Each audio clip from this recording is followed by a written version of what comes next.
모 아니면 도, 노 받고 미친 전략. 가끔 이메일 상담을 하다 보면 엄청 리스크가 높은 전략을 가져오시는 분들이 있습니다.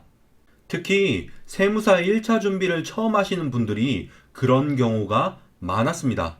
그분들은 본인만의 특별한 전략이라고 생각하실지도 모르겠습니다. 하지만 사실 비슷한 메일을 예전부터 몇 번 받아본 적이 있습니다. 그래서 제가 진짜 답답해서 이렇게 영상으로 만들어두고 상담 메일이 올 때마다 보여드리려고 합니다. 일단 리스크가 높으면 대가도 큰 법입니다. 그래서 종종 간절하고 조급한 수험생 중에는 하이 리스크, 하이 리턴의 전략을 가져오기도 합니다.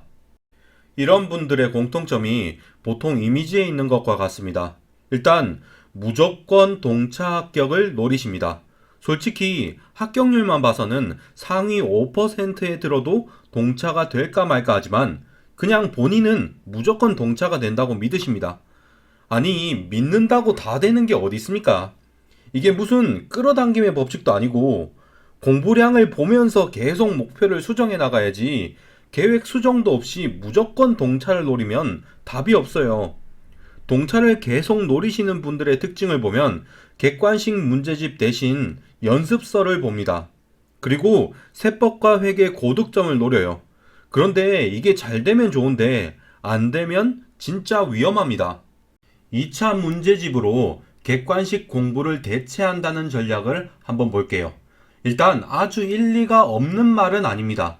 세무사 2차 시험 과목은 회계 세법과 겹치는 부분이 많습니다. 이걸 제대로 공부하면 1차 시험 문제도 대부분 풀 수는 있습니다. 그런데 문제는 이게 쉽지 않다는 거죠. 2차 문제 중에는 처음 볼 때 문제 하나당 1시간이 걸리는 것도 있습니다. 이걸 제대로 공부하려면 당연히 엄청난 노력과 시간이 듭니다. 그런데 2차 문제집을 공부해서 1차를 대비하겠다? 누적 복습을 잘 해내면 가능하겠지만 만약에 2차 문제집을 보고도 제대로 복습이 안 되면 어떡하냐는 거죠. 실제로 1차 개론서 강의도 누적 복습을 제대로 못해서 재수강하는 사람이 많은데 2차 공부를 하고 누적 복습을 갑자기 잘하라는 법이 없잖아요. 그리고 세무사 1차 시험에서 회계세법을 고득점에서 합격하겠다는 것도 보통은 말이 안 됩니다. 유해 불합격자분들이라면 사실 가능해요. 그런데 제가 이메일을 받아보면 보통 유해 불합격 하시고도 1차 합격하시는 분들의 성적을 보면 그런 분들도 회계세법이 60점대이신 분들이 많더라고요.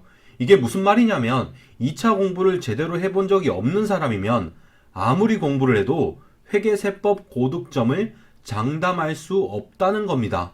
본인이 유예생 정도 실력이 있다고 믿으신다면 회계세법 고득점을 목표로 해도 안전합니다. 그런데 그게 아니면 솔직히 효율 좋은 재정학과 선택 과목을 더 공부해야죠. 제가 무조건 동차를 포기하고 유예 합격을 노리라고 하는 것이 아닙니다. 그냥 공부 전략을 짜실 때 성과를 최고로 높이려고만 애쓰지 말라는 겁니다.